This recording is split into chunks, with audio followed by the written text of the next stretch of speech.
Le Deutéronome, chapitre 11. Tu aimeras l'Éternel ton Dieu et tu observeras toujours ses préceptes, ses lois, ses ordonnances et ses commandements.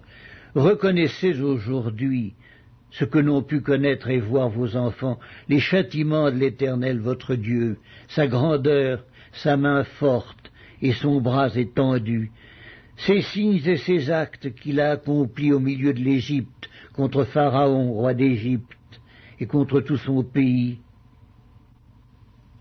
Reconnaissez ce qu'il a fait à l'armée d'Égypte, à ses chevaux et à ses chars, comment il a fait couler sur eux les eaux de la mer Rouge lorsqu'il vous poursuivait et les a détruits pour toujours. Ce qu'il vous a fait dans le désert jusqu'à votre arrivée en ce lieu, ce qu'il a fait à Dathan et à Abiram, fils d'Éliab, fils de Ruben, comment la terre ouvrit sa bouche et les engloutit, avec leurs maisons et leurs tentes, et tout ce qui était à leur suite, au milieu de tout Israël. Car vos yeux ont vu toutes ces grandes choses que l'Éternel a faites. Ainsi vous observerez tous les commandements que je vous prescris aujourd'hui, afin que vous ayez la force de vous emparer du pays où vous allez passer pour en prendre en possession, et afin que vous prolongiez vos jours dans le pays que l'Éternel a juré à vos pères de leur donner, à eux et à leur postérité, pays où coule le lait et le miel. Car le pays dont tu vas entrer en possession n'est pas comme le pays d'Égypte, d'où vous êtes sortis, où tu jetais dans les champs ta semence et les arrosais avec ton pied comme un jardin potager. Le pays que vous allez posséder est un pays de montagnes et de vallées, et qui boit les eaux de la pluie du ciel. C'est un pays dont l'Éternel ton Dieu prend soin, et sur lequel l'Éternel ton Dieu a continuellement les yeux du commencement à la fin de l'année. Si vous obéissez à mes commandements que je vous prescris aujourd'hui, si vous aimez l'Éternel votre Dieu, et si vous le servez de tout votre cœur et de toute votre âme, je donnerai à votre pays la pluie en son temps, la pluie de la première et de l'arrière-saison, et tu recueilleras ton blé, ton mou et ton huile. Je mettrai aussi dans tes champs de l'herbe pour ton bétail, et tu mangeras et te rassasieras. Gardez-vous de laisser séduire votre cœur, de vous détourner, de servir d'autres dieux et de vous prosterner devant eux. La colère de l'Éternel s'enflammerait alors contre vous. Il fermerait les cieux et il n'y aurait point de pluie.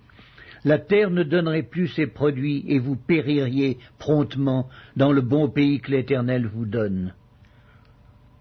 Mettez dans votre cœur et dans votre âme ces paroles que je vous dis. Vous les lirez comme un signe sur vos mains, et elles seront comme des frontaux entre vos yeux.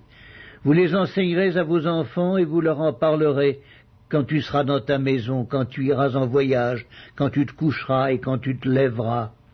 Tu les écriras sur les poteaux de ta maison et sur tes portes. Et alors, vos jours et les jours de vos enfants, dans le pays que l'Éternel a juré à vos pères de leur donner, seront aussi nombreux que les jours des cieux le seront au-dessus de la terre.